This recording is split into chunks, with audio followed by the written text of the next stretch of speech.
Philip, and this is Adrian. We are the co-chairs of the Neuro Equity, Diversity, and Inclusion Committee. Along with the other committee members, we'd like to welcome you all to our very first Equity, Diversity, and Inclusion lecture. As an EDI committee, our mission is that everyone working at the Neuro, all the MUHC and McGill employees, feel accepted, are safe, and are given equal opportunities. We trust that everyone is doing well as we continue to go through this pandemic. And we thank to everyone for taking the time out of your day to join us. At this time, I turn the microphone over to Adrian. Good afternoon, everyone. Thank you for being here and for being actually I can see a lot of people, so it's a real pleasure. First of all, I want to thank all the event team, Debbie, Sasha, and others for making it possible. Thank you very much for your help. So today it's the first of this lecture, and it's also a very great honor to welcome Dr. Terri Givens, who is a new faculty at McGill at the Department of Political Science.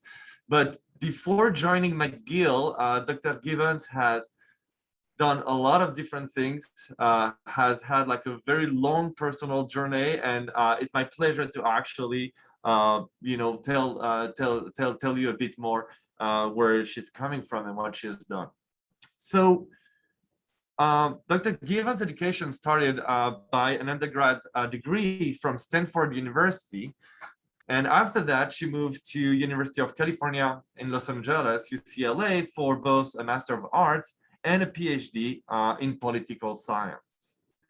From there, she moved for first position at the University of Washington, followed by almost 15 years, 12 years at the University of Texas at Austin.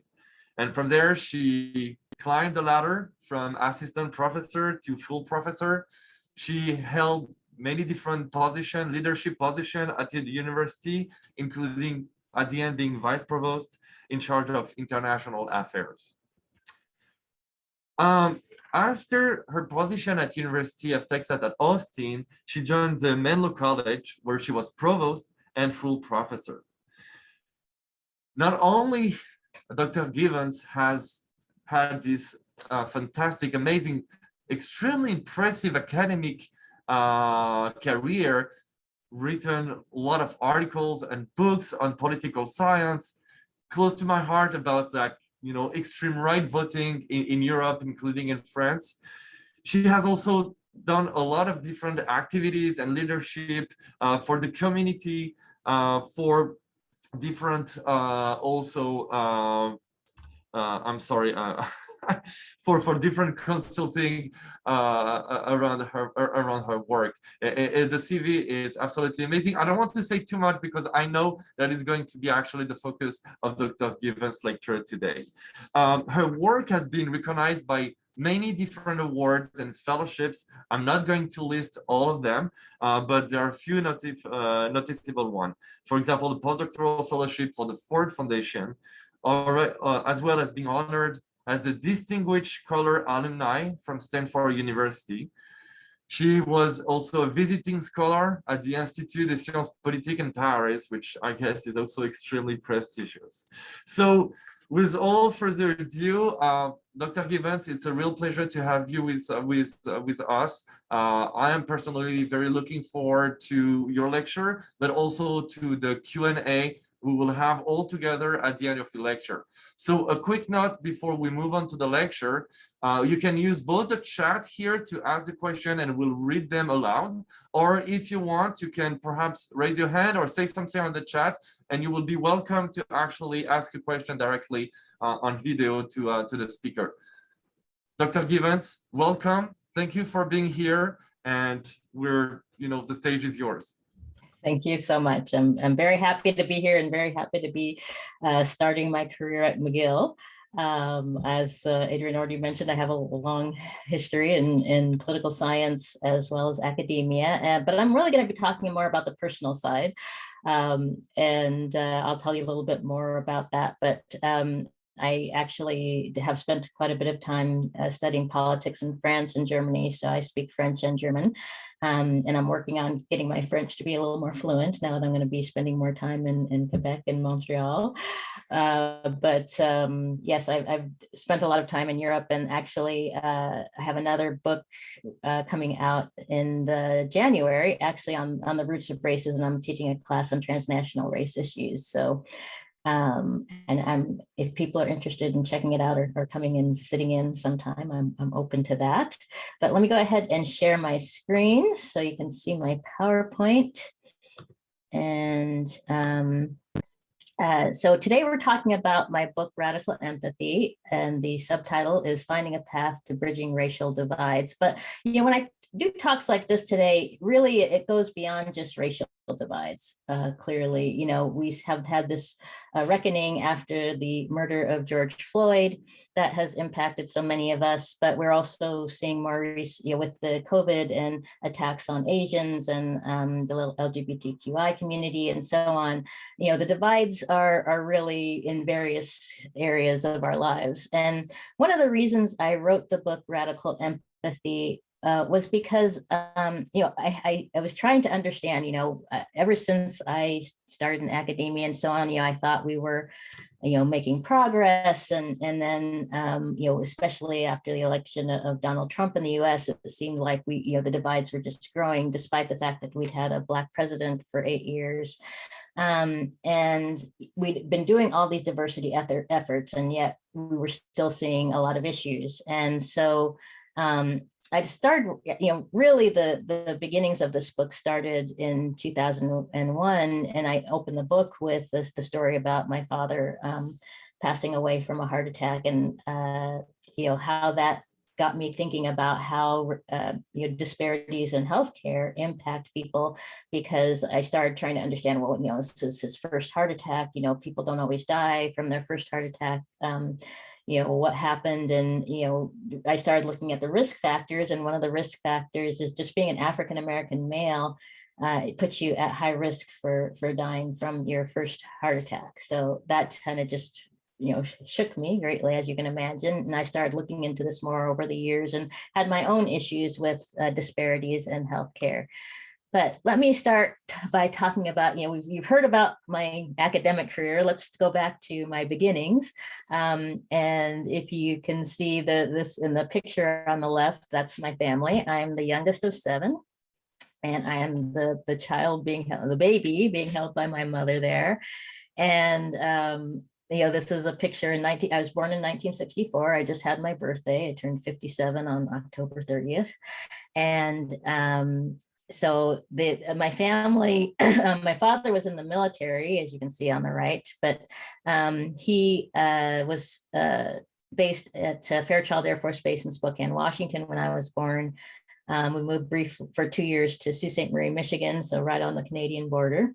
People are always like, oh, you're going to freeze in Canada. Like, I've grown up in cold weather, so I know what it's all about, and I know how to buy the right clothes. But in any case, I lived for a couple of years in Sault Ste. Marie, Michigan, and then we moved back, and I spent the rest of my time growing up in Spokane. And my family was Catholic. Another title I thought about for this book was Growing Up Black and Catholic in Spokane, Washington, which has, Spokane, when I was born, was less than 1% Black.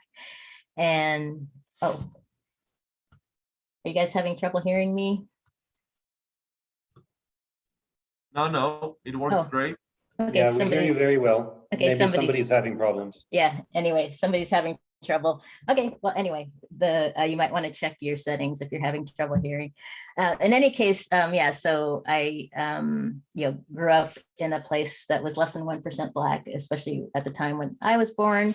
And it was very interesting because my parents, so my mother was from Louisiana, and my father was from Pittsburgh, but his father was from Georgia. And if you've heard about the Great Migration in the US, a lot of Black families left the South in the late 1800s, early 1900s, and actually into the 1950s. My mom went from New Orleans to Los Angeles in the early 1950s as part of this migration from the South to the North and the West. And there's a great book by Isabel Wilkerson called The Warmth of Other Suns that talks about this migration. And the reason that book really resonated with me is because it talked about, I had heard a lot about the Great Migration from, places like Mississippi and even Georgia, to the North, places like Pittsburgh, where my grandfather ended up, New York, Chicago, but I hadn't seen a lot about people who went from Louisiana to California. And actually there, I have so many relatives in Los Angeles, like I can't begin to count them all because so many my mother's cousins and siblings ended up in Los Angeles, and now I have cousins and so on. So I really start to delve into that family history as I was working or thinking about doing this book. And I learned a lot about the Great Migration and so on through Isabel Wilkerson's book. But it was very unusual to be not only Black in Spokane, with Blacks being less than 1% of the population, but also Catholic. Most Black people in Spokane were part of the Black church or the Baptist church, and there was a couple of churches that most of them went to. So we only had one other Black family in our parish. And so my mother felt like, we had to really represent, that we had to always be, dressed really. You can see, my mom probably made those dresses. She was a seamstress and worked in the garment industry in Los Angeles when she first moved there. And in any case, she, really tried to make sure we looked our best at all times and were well behaved, which you can imagine with 7 kids was not easy.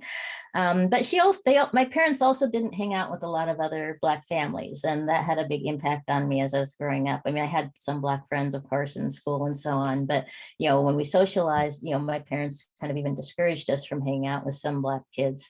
I call my 20s my years of cognitive dissonance, and I was trying to figure out why were my parents, did they do these things and so on. And I finally realized, as I got older, I just had to be myself and understand that, there's, people will try to put you in boxes, and that you don't have to necessarily stay in those boxes or let people even put you in those boxes to begin with. And I learned a lot from my father's experience. So this picture on the right is him, he's in the military, and he went to the NCO Academy, and he joined the military at a time right after it had been desegregated. And actually the Air Force had just been created right after World War II. And so this is 1962. He was in Shreveport, Louisiana, going to Non-Commissioned Officer Academy. And I call this one of these things is not like the other picture, because he was clearly the only African-American in his class. And, I hadn't really thought that much about, the time period that my parents went through. When I was born, we just had the passage of the Civil Rights Act, Voting Rights Act, things like that. So my parents were living in a very, very difficult time for African Americans. And, I think, and this is something I really understood better after reading The Warmth of Other Suns, their goal was for us to, really be able to function in white society and to be assimilated and to be accepted and so on. And, I see that for my father. That was very important for him to be successful in the military as one of the only Black men in his, for example, in his NCO Academy class, that he had to, he always told us you have to be twice as good to get half the credit. And, that was very true throughout his career, as he had to work so hard to get the recognition that he deserved. But he did get through the academy and became a non-commissioned officer. But my mother always felt that he was held back because he was Black, that he could have gotten up to a higher rank. He stayed in the military for 20 years. And in any case, that had a big impact on my understanding of, my parents and, how we all have to, try to deal with the way that people will, categorize us because of our race and color and ethnicity and so on. And then I have to say, this is the shot of me in my Stanford years, kind of gratuitous ever since I do these lectures a lot. And after the Olympics, I was like, oh, I should share this, the fact that I ran track at Stanford. But the other reason I put that in there is because we had another reckoning this summer with athletes like Simone Biles talking about, the stress of being an athlete and so on. And I remember that very well. I only ran track my first 2 years at Stanford, but that we have so many different aspects of our identity, and we're often seen, where you can be an athlete, but you aren't necessarily good at academics and so on. And, for me, going to Stanford was a great opportunity because, I went there for the academics, but I was also able to run track for a couple of years. My great claim to fame is the fact that in 1984, right before the Olympics of '84, I got to compete against Jackie Joyner Kersey, who was amazing sprint, heptathlete and sprinter and long jumper. She long jumped like almost a meter farther than I did. But it was a great experience. And this is me running my other favorite event, not so favorite maybe, but the 400 meters, which is one of the harder events. But in any case, it was really a great experience for me to go to Stanford, but I felt a lot of conflict internally, even then, in terms of my identity and how to interact with other people, from different backgrounds and so on. And so part of the reason I talk about this is, first of all, I want to mention, that, I look at my family history, and, my grandfather, back on both sides, were sharecroppers. My mother was a seamstress. My father, he didn't get a college degree, and, I'm first generation college goer, first one in my family to get a BA or a PhD. And that was the dream of, you can imagine, for my grandparents, to have a granddaughter who has a PhD, who is a recognized scholar, how amazing that is from incredibly difficult beginnings. And so that's why I tell my story, so people understand that, it's basically where, I'm hopefully, being vulnerable and helping you to have empathy for these experiences that, but the reason I talk about my story too is because I had to learn empathy for my parents, for myself. And part of the reason for that is there's, structural discrimination really impacts all of us in so many ways. And I realized that I had internalized some of the, I call it internalized oppression, where, we internalize these ideas about society and, how we should act and where we should be. And that I had to break through that to understand, the choices my parents made about how we grew up. And that for it, was really important for me to be myself, to express myself in ways that were important to me, but also to understand the history. So I will go to our next slide where we get into what is radical empathy. And so I decided to focus on this idea of radical empathy because for me, empathy is really important. And if there's any Star Trek fans out there, one of the really impactful Star Trek episodes for me was called The Empath. And it's a story where Kirk and Spock or Land, they and McCoy, get abducted by these aliens, and they meet this woman who's an empath, and they realize they're supposed to be there to help her with, develop her empathy and utilize it for her society. And I was just so excited about this idea of somebody being able not only to put themselves in somebody else's shoes, but also to heal people through empathy. And so that was a really impactful Star Trek episode for those who like Star Trek. But, part of it is to understand, we all have multiple identities. And when I do, these radical empathy workshops, we start off often with an identity map. And one of the ways that we can develop empathy for each other is understanding that we all have different aspects of our identity. And I'll come to the 6 steps to radical empathy, but part of it has to do with the fact that, I just identified maybe a way that some of us here can connect, as Star Trek fans. So, if I'm doing, if I put myself at the center and I'm developing this identity map, it's like, well, I'm a Star Trek fan, I'm an athlete, I'm a political scientist, I'm a professor, I'm a mother, I'm a daughter, I'm a sister, all these different components, and that we can find ways to connect each other that go beyond race and gender and other kind of, identities that people try to use to define us, so if somebody sees me walking across campus, and unfortunately, we don't have very many African-American faculty, they're going to, well, who is this person and what are they doing here? It's, just not something we're used to seeing. And yet we can connect in other ways. So kind of moving outside of this mindset of trying to put people into boxes. And seeing people from their different experiences. And so, I think storytelling, like I just did, is just an important way to understand each other in terms of family stories and life experiences. And, my book, the first step in radical empathy is willingness to be vulnerable. And I am vulnerable all over the place in my book, because I think it's important to for me, personally, to share those stories so that people can develop empathy, not only for me, but that I can be an example for others.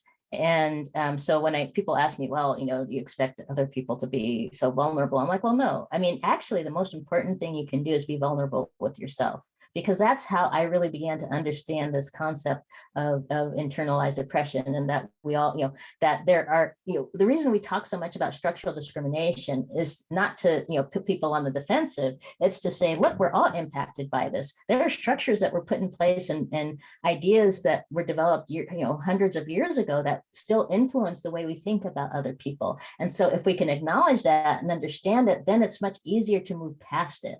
And so, you're hearing all these criticisms of critical race theory. It's not to put people on the defensive. It's to say, look, there are laws still in the books that impact people of color more harshly than white people. And we have to understand that, lending, health disparities, all these different things have different disparate impacts. And if we can understand that, then we can move past them. So the 6 steps to radical empathy are, as I already mentioned, a willingness to be vulnerable. The second step is becoming grounded in who you are. And that was so important for me to understand, how growing up in Spokane, Washington, growing up in the military, all these different things had an impact on me. And I really believe, I have talked about one of my favorite songs is this Whitney Houston song, the greatest love of all, that if you can learn to love yourself, that it's so much easier to love others. And even, when it comes to, developing relationships, if you love yourself, then you feel more lovable. Other people can love you because you love yourself. The next is opening yourself to the experiences of others. And that's so important to understand, if you are grounded in who you are, that it's easier actually to open up yourself up to the experiences of others and understand that people are coming from different types of experiences. And then, of course, practicing empathy, which we are, as you're listening to my stories and hopefully being able to put yourself in my shoes and so on, that, that's practicing empathy. But the reason it's radical is because we have to go back past just practicing empathy. We have to take action and ultimately create change and build trust. And, that's something I'm working on here at McGill, where I've worked with many different groups, including you guys, but even with the provosts and president's leadership team on talking about radical empathy, what it means to take action, and then actually creating change. And we're doing that through various avenues. So those are the 6 steps to radical empathy. And I want to talk a little bit about, telling your story can come from so many different perspectives. It's talking about your family, your community, education. Obviously, we're an institution of higher education, and a lot of our life stories revolve around that. And of course, health disparities are a huge one for me because, as I mentioned, my father passed away from a heart attack. My mother died from a stroke. So I follow very closely what's going on with my own heart health in terms of blood pressure and cholesterol and all those different things, because there are disparate impacts there, and we have to understand that and why that happens. For example, one thing I do in the book is it's not just about my story. I also juxtapose my story with data and research, because I think it's important to understand the underlying factors that impact all of these things. So, for example, in healthcare, we know that there's studies that have shown that a high percentage of medical students believe that African Americans have thick skin and therefore don't feel pain in the same way, and that can impact the way that they prescribe pain medication. They don't necessarily take people of color seriously. We saw that in the case of the Indigenous woman with COVID and so on. And so this plays out in some cases in life and death situations. And for me personally, I was, it took me years to get diagnosed with endometriosis. I finally saw a doctor who said, oh, I bet you've been told you as a Black woman, you can't have endometriosis, even though my sister had it. And I said, yeah, you're the first doctor who's, actually checked it out. And so luckily, I saved my fertility, was able to have 2 boys, but, it could have cost, me health-wise and fertility-wise greatly if I hadn't found a doctor who actually was willing to check that out. So health is a huge one. And I'm not going to get too much into the love and marriage side of things and relationships, but I do talk a lot about that, chapters in the book on that as well. But these are different ways we can think through, how do we tell our stories, even to ourselves? And so one of the things I often hear people say, because there's this idea of privilege out there and white privilege and so on. And, there's often some misconceptions around that. And so when we talk about privilege, it's like when you're accustomed to, these are quotes I've taken from others, but when you're accustomed to privilege, equality feels like oppression. And so, it's difficult to get to equality without acknowledging that privilege, because it impacts people from birth on, right? People of color, the health disparities start, one of the stories I tell is about, learning about these poor maternal and fetal health outcomes for African-American women. I remember for some reason, I always remember I was driving through Berkeley, California, and I was listening to our national public radio, and they were telling a story about, and this actually came out in the New York Times Magazine article about how Black women, regardless of education or income level, were more likely to die in childbirth or have poor fetal health outcomes. And I was just shocked by that, because like, wait a second, it doesn't matter how educated I am or how wealthy I am or whatever, there's still that risk. And luckily I'd already had my 2 boys, so I wasn't worried about that for me personally, but it's quite shocking to me to hear that. And so it's this, we have to understand that privilege is not about perks and benefits. It's about the absence of obstacles and barriers, which is much harder to notice. So the fact that I, as a Black woman, am more likely, my father was more likely to die from a heart attack and so on because of these health disparities, or it's more difficult to buy homes. It's, people don't want to give us loans, not because we aren't, we don't have the qualifications, but simply they look at the color of our skin and say, that we shouldn't have access to certain things. And I can tell you where I live in California, when I'm not in Montreal, I live in a neighborhood that, there's maybe one other Black family, within a square mile. And there's a reason for that. Silicon Valley is well known for the fact that it's not diverse, even though we live in a diverse area of the country in a diverse state. Silicon Valley itself is not very diverse. And that had, despite the fact that there have been all kinds of measures put in place, that hasn't changed. So that's why I'm saying we each individually have to take responsibility to create change, because it's not happening enough at the institutional level. We have laws, we have regulations, we have all kinds of things, we have diversity officers, but we each individually have to take responsibility to create change if we're going to, I think, get to that next step of better outcomes for all. And one of the things, I won't spend a lot of time on this today talking about belonging, but one of the things that I often talk about when I'm in a workshop is this being able to have a sense of belonging. So that creating change component of it, and I sent if you don't have time to read the book, there's a radical empathy reading guide that goes through every chapter ends with a set of actions that you can take to try to create change. But one of the things I'm trying to do at McGill is to help develop a sense of belonging. And keep in mind that a couple of years ago, we only had 8 Black faculty. I believe we're up to 25 now, which is a big shift. But it's hard to believe, and just a couple of years ago, we're well into the 21st century that we had so few Black faculty on campus. And one of the challenges we face as we go forward is, how do we create this sense of belonging? And we have to think about, I was talking to a faculty group, and they're saying, well, what can we do to create this sense of belonging? I'm like, well, have you thought, there's always these things like the hidden curriculum. Where do people go and hang out? Who are the people to talk to about, learning about, where to eat on campus? Where do I go to get my hair done? There's lots of these, but the unwritten curriculum is really more comes back to, what are the unwritten rules? What are people know because they've been there a while that somebody who's new or somebody maybe who is a first generation professor or a student that they wouldn't know. And you have to think about, what does it look like or feel like when someone doesn't belong? Do they feel like they can't speak up in a meeting? Do they feel like they aren't included in making decisions, things like that? And thinking about what is an action you can take to create a better sense of belonging.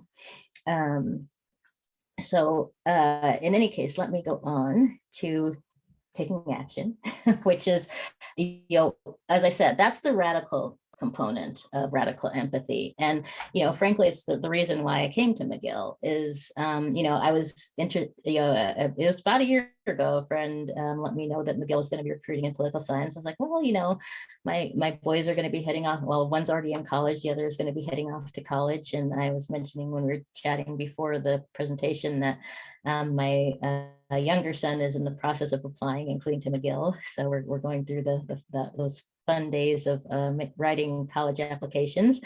But taking action is the radical component. It's like you can have empathy, you can put yourself in somebody else's shoes, but if you aren't willing to take that next step, then we don't necessarily see change.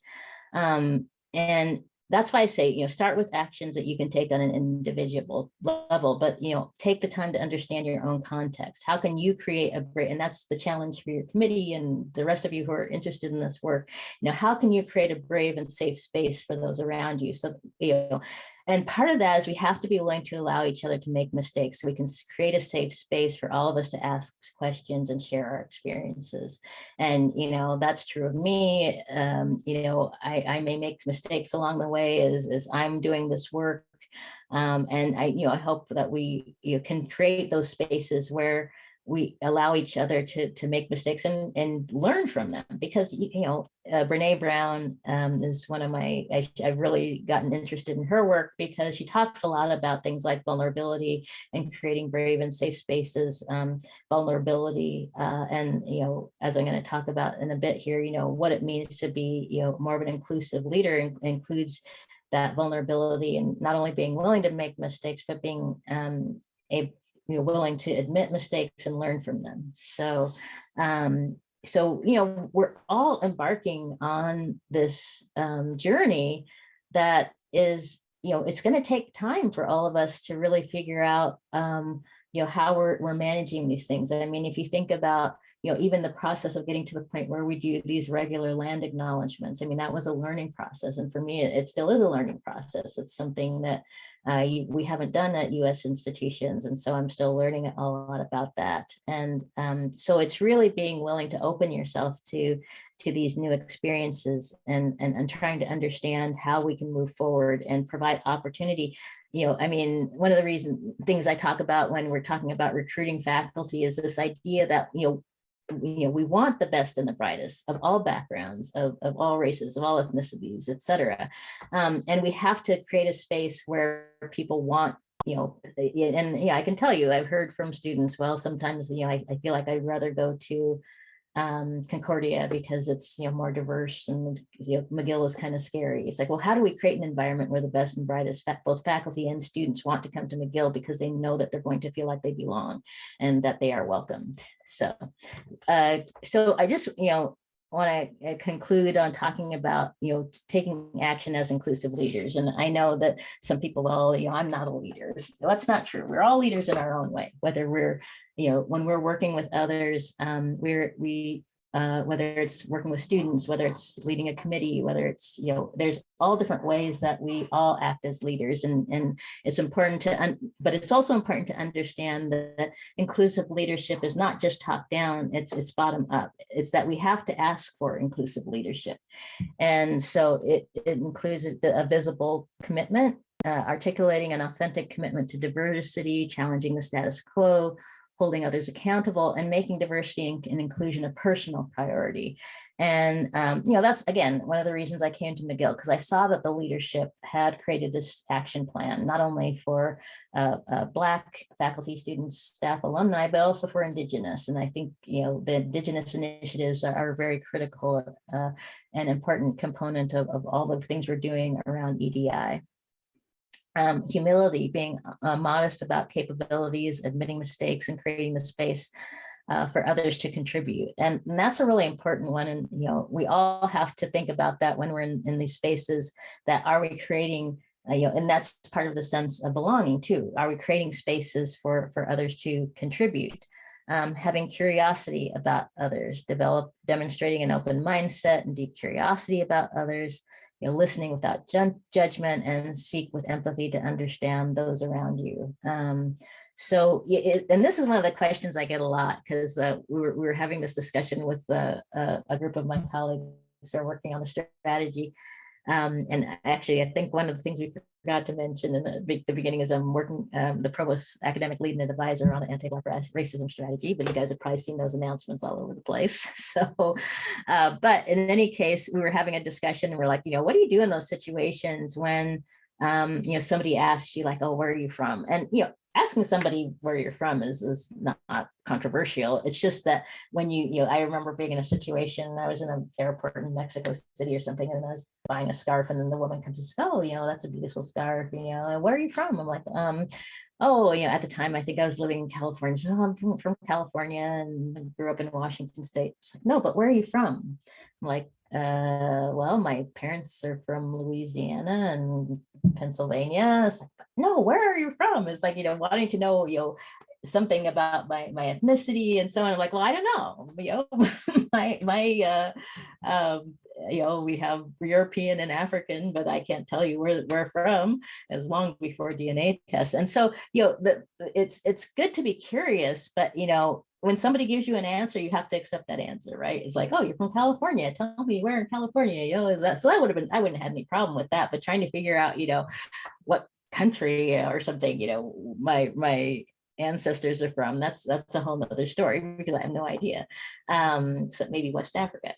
So in any case, that curiosity about others, though, it's important. And the other side of that, though, is having curiosity when you're meeting somebody new, and thinking about, so if you start kind of with yourself, well, and I should mention, there's the do unto others, the golden rule, but there's also the platinum rule that says, not only do you want to do unto others as you would have done unto you, you want to do unto others as they would have done unto them, right? You want to try. That's why curiosity is so important, to learn and understand, people's stories, and not make, I guess a big part of that is not making assumptions about people. And instead being curious and trying to understand, who are you as a person, versus me imposing my idea of who you are.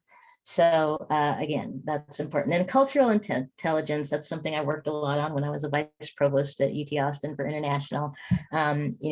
Again, when you're in a new culture, and we talk a lot about this when studying abroad or traveling abroad, but it's also important in our own communities to understand that people have. Actually, I was just doing a lecture in my class about immigrant incorporation, and how you can have these different ways to incorporate people, making people adapt to you, versus having more of a two-way street and adapting to each other and taking on some of other people's practices and so on, and helping people feel welcome. So yes, I encourage, if you guys have any questions, to think through what you might want to ask. But finally, there's effective collaboration, that leaders empower others, pay attention to diversity of thinking and psychological safety, and focusing on team cohesion. So those are some of the really important things that I think lead to inclusive leadership, but also for those of us who may be followers, that we should be asking of our leaders, and working together in a way that we can understand, how do we get to those next steps in terms of creating a welcoming space and belonging. And the other thing I'll leave you with is, there's a great book by Heather McGee called The Sum of Us. and I think a lot of times we see these issues, and unfortunately, this is part of the issues in the United States right now. Is this everything's a zero-sum game.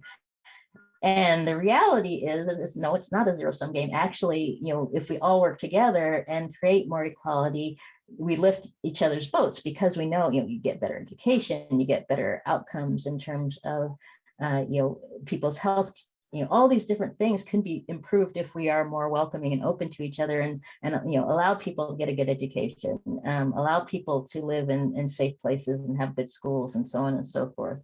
So it's not a matter of, if this group gets something, the other group doesn't. It's that actually we can do more to help, this in the, having grown up in the United States, I know very well that, bringing in immigrants has grown our, and obviously in Canada, having immigration has grown the economy greatly. And, being open to people from different backgrounds and ways of thinking and so on actually makes us a better, better place, a better community. So that's something really important to consider. It's not because somebody's getting something, it doesn't mean everybody else is losing. It's that we can work together to really create something that is even better than what we have now. So I'll leave you guys with some information. There's my email if you want to reach out. I'm very much on social media, on Twitter. I have actually my Facebook page I haven't been paying attention to as much lately, but if you want to reach out to my personal Facebook, you're welcome to. And then I'm on LinkedIn, and I also have my own website. And as I mentioned, I've been doing a lot of talks around campus and workshops and so on. And the EDI team also has a lot of workshops and things that we're doing. So if you please feel free to reach out to the EDI team and the ABR group if you're interested in hearing more about what we are doing.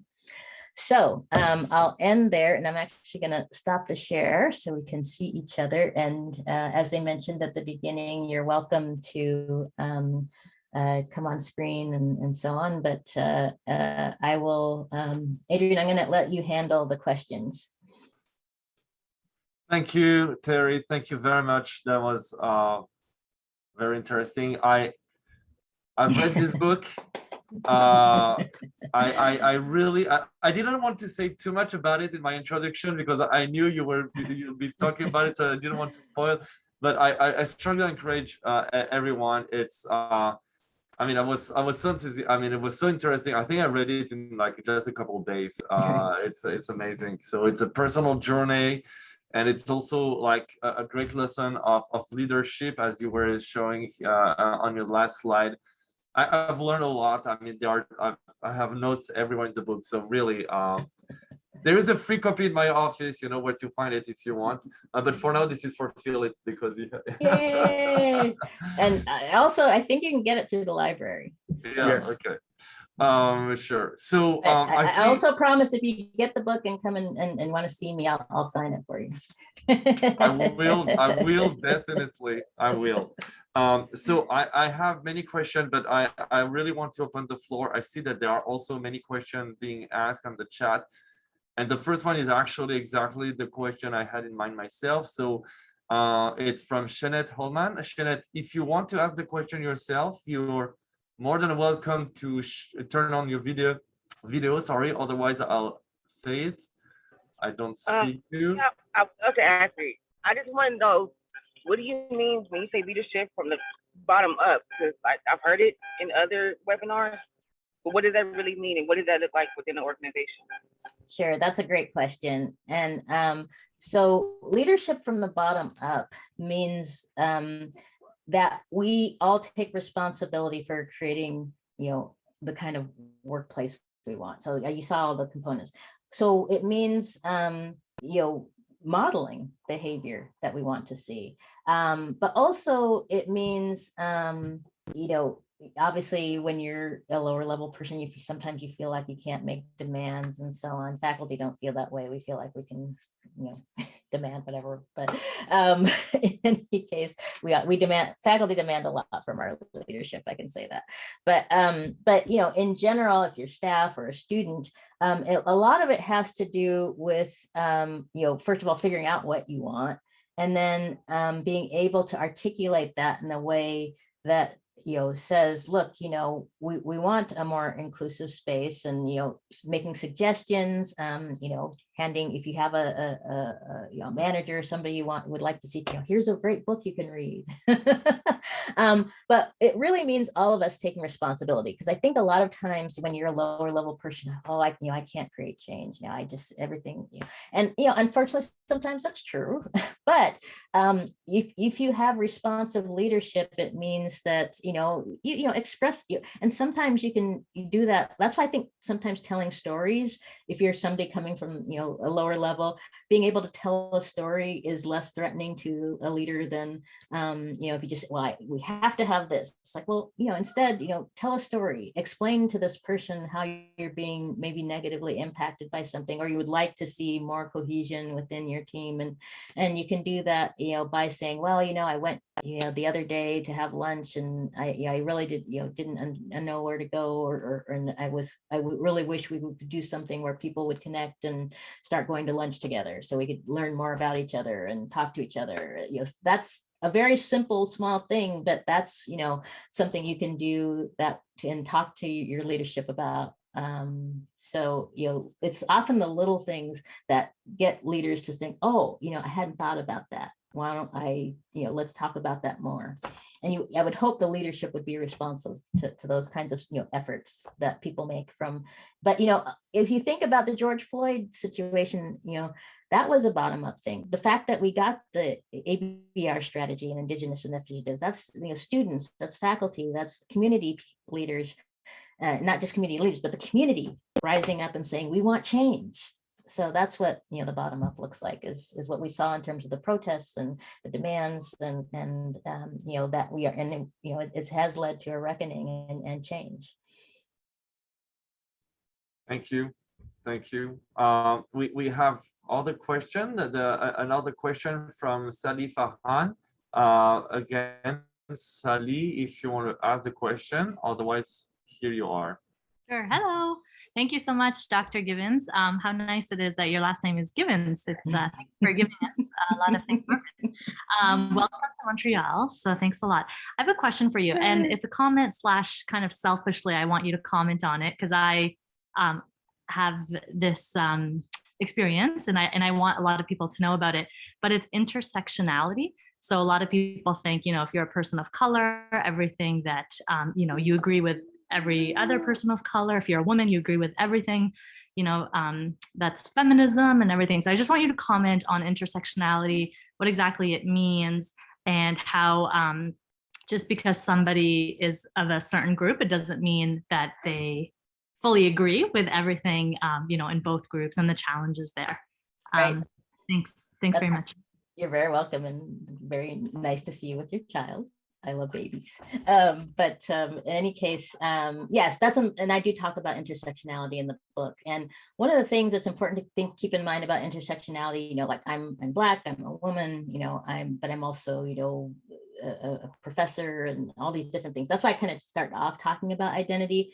And so what's important is understanding that. That's why I say, we do these identity maps, because it's important to understand that people are coming at things from different perspectives. And we shouldn't assume that, I, as a Black woman, yes, I tend to vote Democratic and all that, but it's not, there's no guarantee of that just because I happen to be a Black woman, and that people have different life experiences and perspectives, and that we have to take a step back and see people in, the fullness of who they are, right? And so, but, realistically, what happens is oftentimes, you get pulled in these different directions. So we may have a situation where we're talking about gender issues or race issues. And so it's important, again, that we have, I don't have a solution for that right now, because it's just going to happen. But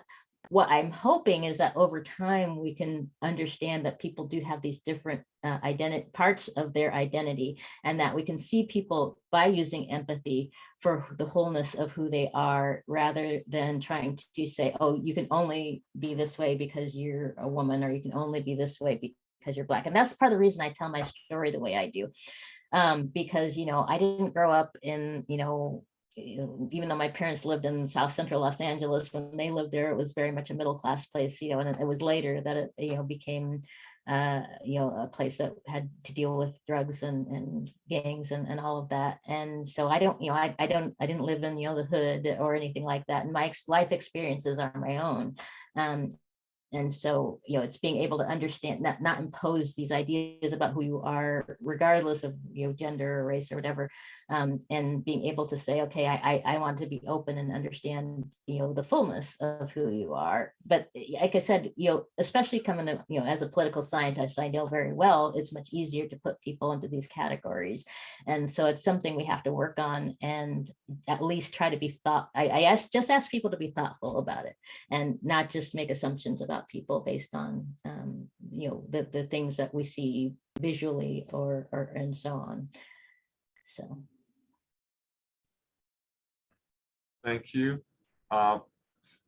So we have a next question, and apparently I should ask it myself. So first of all, thank you so much. The question is from Sofia Skromny Carrasco, who is a student here at the Neuro. And she asked, I'm just curious about your insights in terms of how to deal with or merge cultural differences in the workplace. Of course, sometimes cultures fit very well together, but what can be done when they clash? Mm-hmm. And I think this is, of course, a big issue we're all facing. Mm-hmm. Absolutely. And, I guess what I would say is that ability to have empathy for the other. So one of the things I always say is empathy is not absolution. As a friend of mine came up with that. And so just because we have empathy for somebody does not mean that we agree or, that we have the same ideas about things. And so when you have those clashes, what is important is to try and see it from the other person's perspective. Not that you agree with the person, but that you see it from their perspective. And, it may, actually I have a lot of stuff about how to have, difficult conversations and there are instances where, the situation may be such that you have to just agree to disagree. And if you can do that in a respectful way, I think that's important.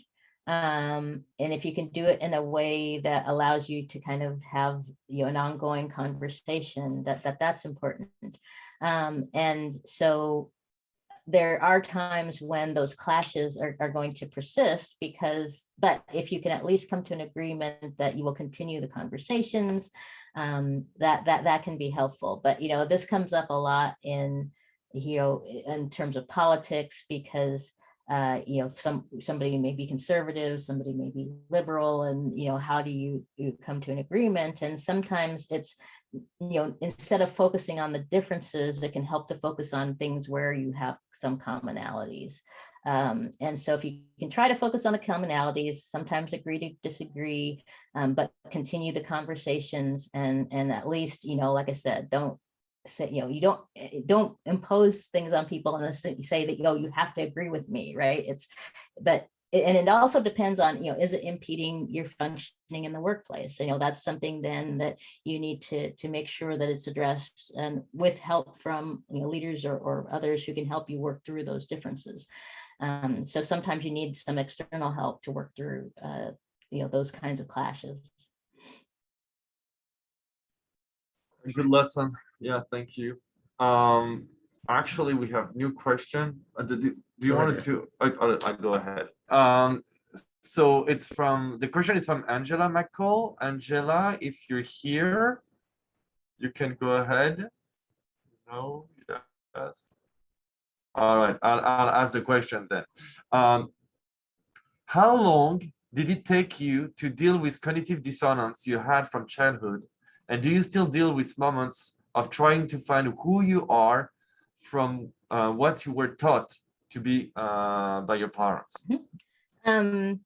So like I said, I called my 20s my years of cognitive dissonance. So I feel like it took me a long time from the time, it's hard to say exactly when it started, but really hit me in college and then in my years after college. And I would say, I kind of say by my late 20s, I was starting to feel more confident. And I will be honest, I went to see a therapist and counselors, and I talk even to this day, I talk a lot, particularly with my siblings, about these issues and trying to understand our parents and the decisions they made. And this book was a part of that process, to be honest. Because at times I knew the cognitive dissonance was there, but I don't know that I actually understood where it was coming from. If that makes sense, because, it was like, well, I should do this or I should do that. And, part of it is getting rid of should and understanding, that, to be more accepting of myself.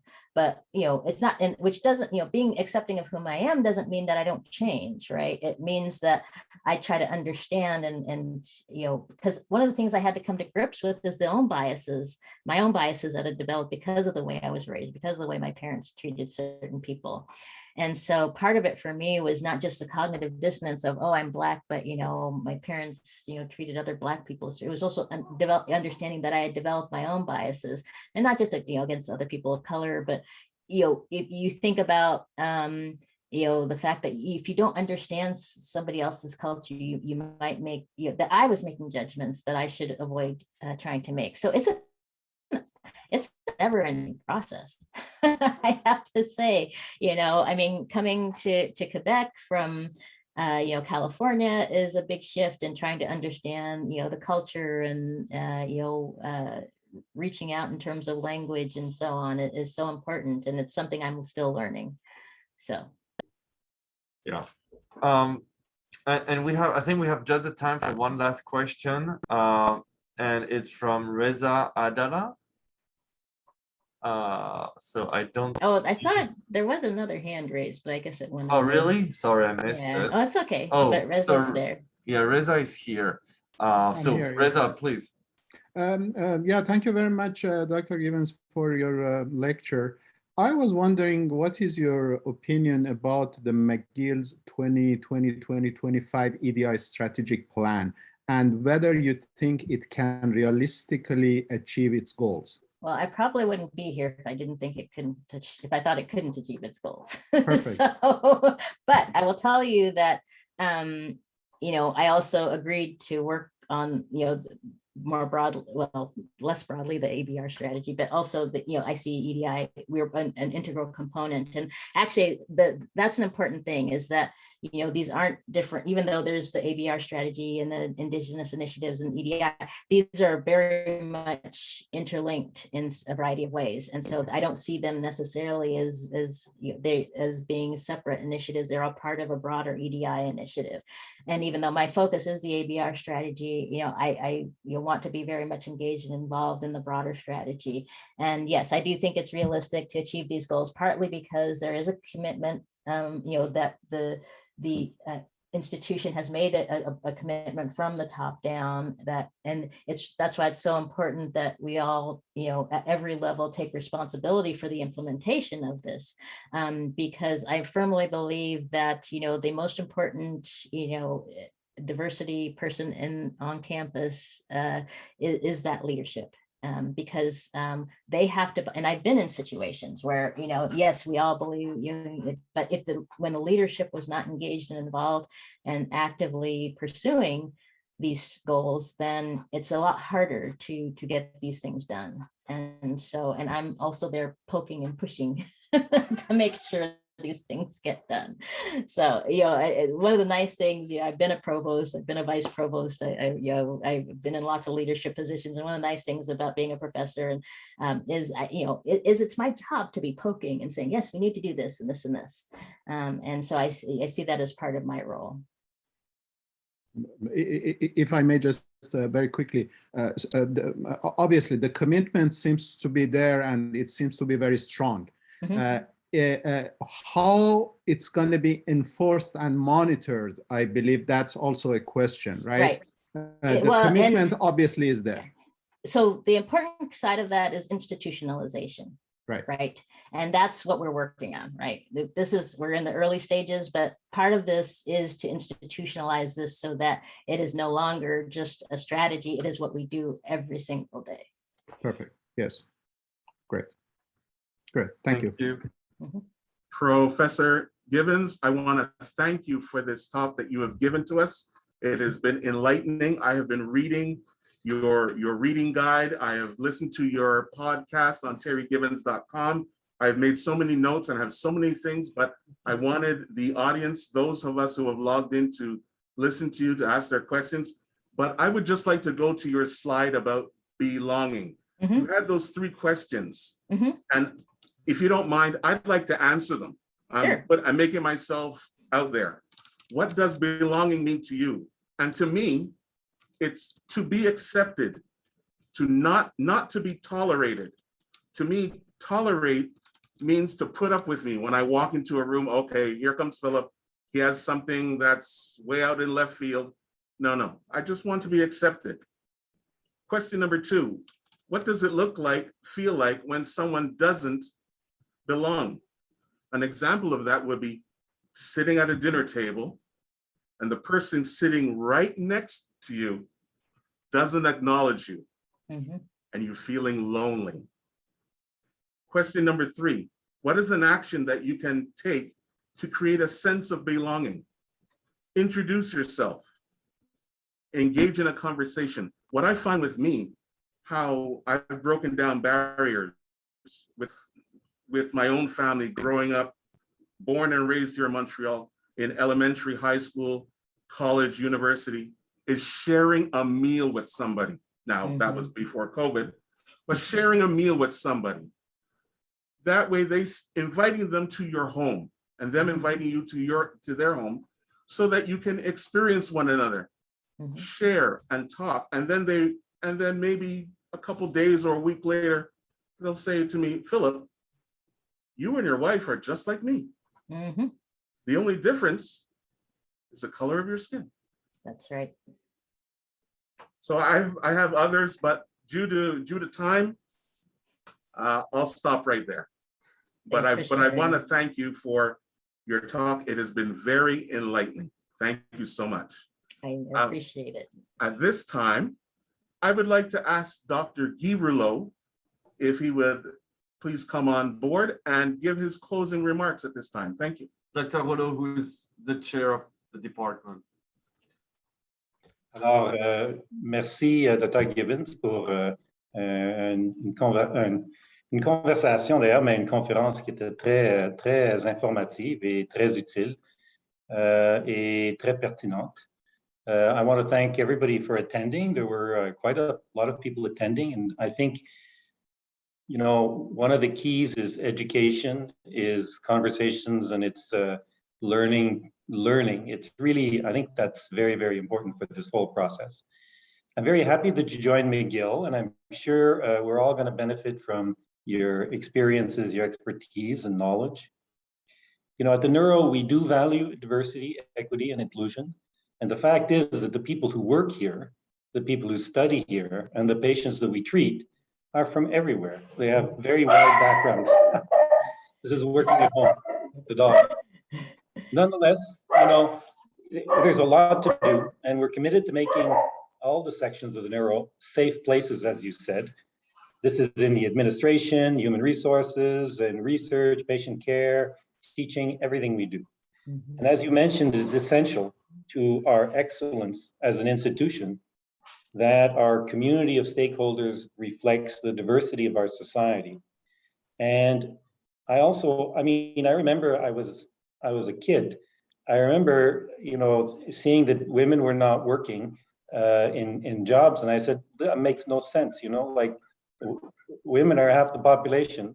We're not going to do well as a society unless everybody who has something to contributes. So I also like the role of individual stories that you talked about, and how learning to know people better helps break down stereotypes and brings people closer. And this is what Philip just mentioned as well.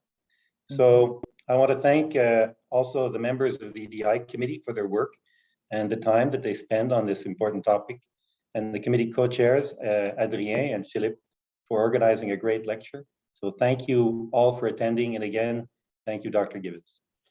My pleasure.